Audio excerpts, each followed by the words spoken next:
It's about damn time you make it up here. Yeah, man. You put that pressure on me from last time. I had to come through, man. You know, a lot of people they say, "Oh, I'll come." They never come. Yeah, they just want to talk shit behind the camera, not to see the real work that goes on in the gym. Show up at the fight and they have all kinds of shit to say. Hey, man. But you mentioned it, and I'm here. So no excuses on my side, no excuses on your side. You told me to come to the gym, I'm here. So now you see what building the champions look like. Hey, listen. I know this kid is special. That I had no doubt in my mind. You know? Well, you know, every kid is special, right? Every kid is special. It's just some kids fall off and don't put the time in. If you go right upstairs, those stairs, his room is right above us right here. A lot of people fight, they go back to DR. He's right back in the gym. Yeah, talk to me about that. So I know he brought his whole family here. He got his son here. He got his mom here. Yeah, because there was the time where it was difficult for him, knowing that his family was over there, and I wasn't letting them leave. So we figured out. I came to some type of a compromise, and we just decided to bring everybody over here. So now you don't have no excuses to go back home. Yeah, and he spoke to me about that. He said how that's helped him a lot mentally, how that, you know, it's made things a lot more easier. And I know after the weigh-in in New York, he told me that he was gonna eat a sancocho that his mom had made him. So that there's nothing like mom's cooking, you know? Yeah, I know, right? So all that, his grandma too. Oh, his grandma's here too? Right. That's amazing, man. Who helped facilitate all that? Who was it like? Oh, it's a joint effort, you know. Myself, the managers, write letters for them to have a visitor's visa. Okay. You know, sometimes we surprised it works, and it works. So they're here temporarily as a visitor, or they here? Yeah, they got to go back. They got to go back within 90 days. Okay, but they could come back another, you know. No, they just got to touch their feet on the ground over there and come right back. Okay.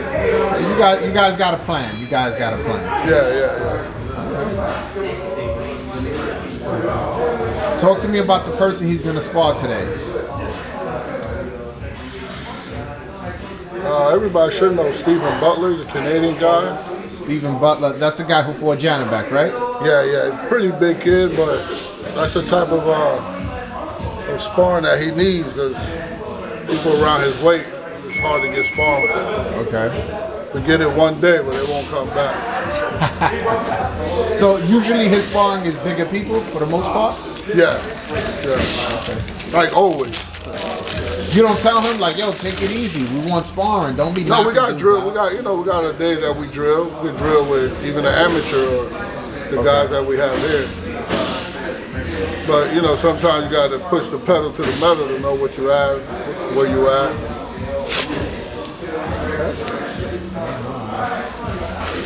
I'm excited to see it. You know, I'm excited to see this sparring. It's I've seen him fight before in person. But usually it's so one-sided. Yeah. He tells me all the time I haven't seen everything, and I believe him. So I came to the gym. You know, hopefully I can see everything, because he tells me I haven't seen anything. Yeah, because you know, if you think about, I train Javier Fortuna. I had the opportunity to make him a world champion. I had the opportunity to make Jonathan Guzman a world champion. But if you see all the Dominicans, they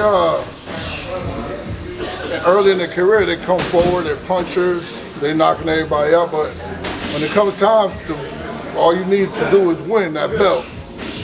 See, all of them start boxing and move. So that boxing is in them. Yeah. That back foot negative style is in them. And it's in him too, especially him coming from the Olympics. Yeah, no, he has a very extensive amateur career. So if we gotta touch a motherfucking move, that's simple. But when you know how to come forward and you know how to go backwards, you do what's necessary when it's necessary. So he'll go backwards if it need be. See what and he says I haven't seen everything. I haven't seen that part of him. Now what I have seen is him put this like calm like pressure where it's like he's coming forward, throwing one shot at a time, just calmly. They're all hard shots.